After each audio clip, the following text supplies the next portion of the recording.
Salam alaikum, bonjour à tous.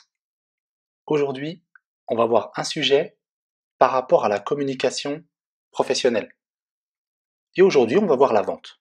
Alors, je vais d'abord lire un dialogue entre un vendeur et un client, et ensuite, on fera quelques exercices. La vente. Le vendeur, je peux vous renseigner? Le client, oui, je cherche un portable. Le vendeur, vous préférez une marque en particulier? Le vendeur, non, je voudrais juste quelque chose de fiable. Le vendeur, j'ai ce modèle qui est très bien. Et en plus, il a un bon rapport qualité-prix. Le client, je ne connais pas cette marque. Je ne veux pas un portable qui ne fonctionne plus au bout de 2 semaines. Le vendeur, non, rassurez-vous, on en a déjà vendu plusieurs et il n'y a eu aucun retour. Les clients en sont très satisfaits. Le client, d'accord, mais s'il tombe en panne, comment je fais?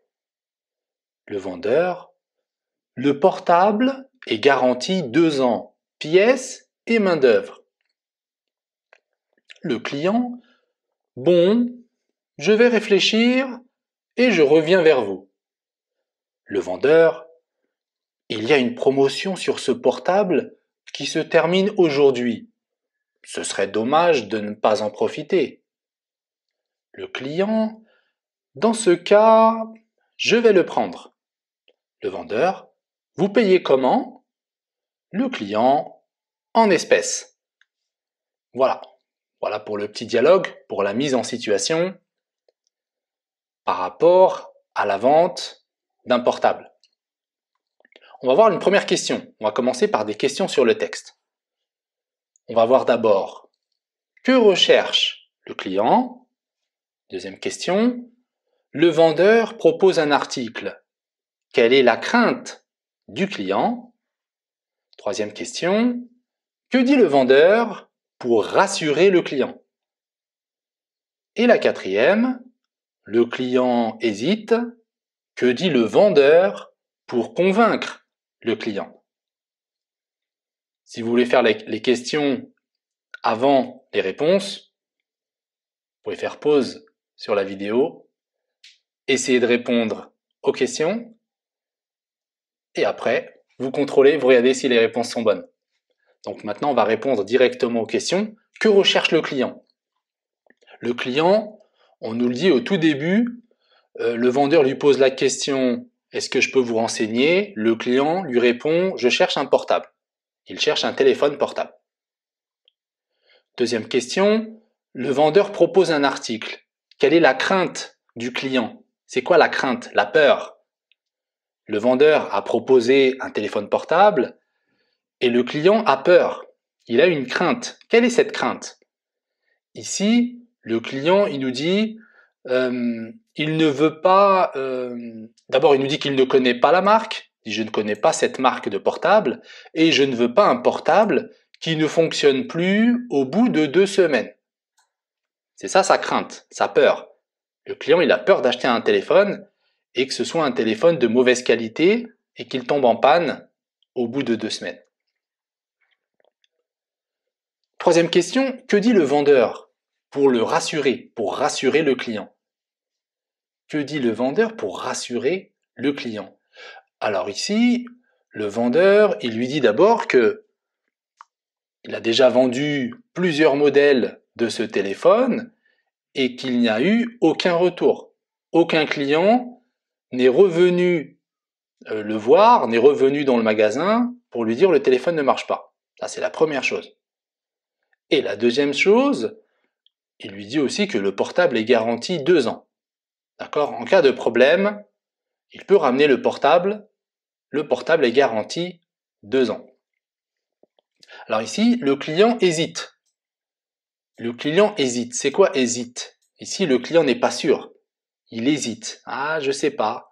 Peut-être oui, peut-être non. Vous savez, il est encore Le client n'est pas sûr, il n'est pas convaincu à 100%.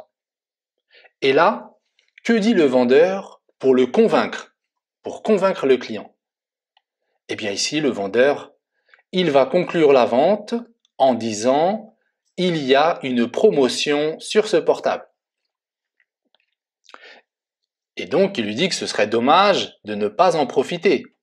C'est dommage. Si vous ne prenez pas le portable aujourd'hui, après le prix va augmenter.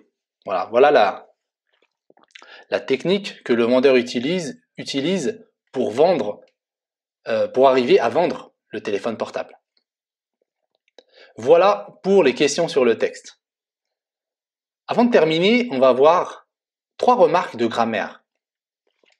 Dans le texte ici, le client a utilisé « ne plus » quand il dit « je ne veux pas d'un portable qui ne fonctionne plus ». Ici, il a utilisé « ne plus ».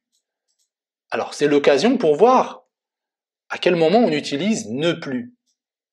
Ne plus, ce n'est pas comme ne pas. Il y a une différence entre ne plus et ne pas. On utilise ne plus quand il y a un changement de situation. Par exemple, ici, le portable, vous allez acheter un portable, le portable fonctionne. Normalement, le portable, il marche bien. Et puis, peut-être au bout d'une semaine, 2 semaines, le téléphone tombe en panne, ne marche plus. À ce moment-là, vous allez dire « Mon téléphone ne fonctionne plus ». Il y a un changement de situation. Avant, il fonctionnait. Maintenant, il ne fonctionne plus. Vous voyez la différence avec « ne plus ». On utilise « ne plus » quand il y a un changement de situation. Un autre exemple, je vais dire par exemple « Avant, je faisais du sport.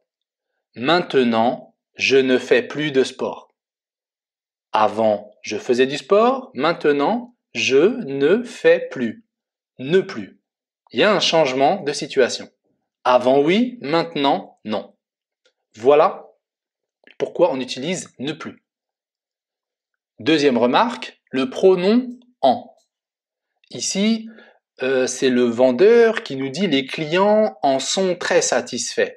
Les clients en sont très satisfaits. Que remplace ici le « en » ? Les clients en sont très satisfaits.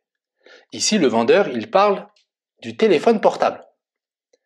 Ici, le vendeur nous dit « les clients sont très satisfaits du téléphone portable ». On a utilisé le du. Le du ici, c'est l'article contracté de plus le. De plus le égale du téléphone. Et quand on a la préposition de plus quelque chose, de plus un nombre, de plus le téléphone ici, on va remplacer ce complément par en. Quand ça commence par de, on le remplace par en. Dernière chose, le pronom relatif qui. Une promotion qui se termine aujourd'hui. Ici, le qui. Pourquoi on a utilisé qui? Pourquoi on n'a pas utilisé que, par exemple? Pourquoi on ne dit pas une promotion que se termine aujourd'hui? On a dit une promotion qui se termine aujourd'hui. Alors, pour quelle raison? Ici, on utilise le pronom relatif qui pour remplacer un sujet, pour remplacer le sujet de la phrase. Ici, le pronom relatif, la fonction du pronom relatif, c'est sujet. C'est le sujet de la phrase. Vous voyez qu'ici, le qui, il remplace une promotion. Et dans la phrase ici, on voit qu'ici, il n'y a pas de sujet. Se termine aujourd'hui. Le sujet, c'est qui. Et qui remplace une promotion. C'est comme si j'avais dit ici, une promotion se termine aujourd'hui. On aura ici le sujet, le verbe, d'accord? Sujet-verbe. Une promotion se termine aujourd'hui. Voilà pour ce cours sur la communication, on va dire, dans un monde professionnel. Alors, il y aura plusieurs vidéos dans ce style. À chaque fois, bien sûr, on va changer de sujet. On va voir plusieurs sujets dans le monde du travail. Voilà, donc là, c'était le premier cours. Il y en aura d'autres, Inch'Allah. Voilà, donc je vous dis à la prochaine. Abonnez-vous, suivez-moi sur les réseaux sociaux si vous ne voulez pas rater les prochains cours. Et je vous dis donc à la prochaine.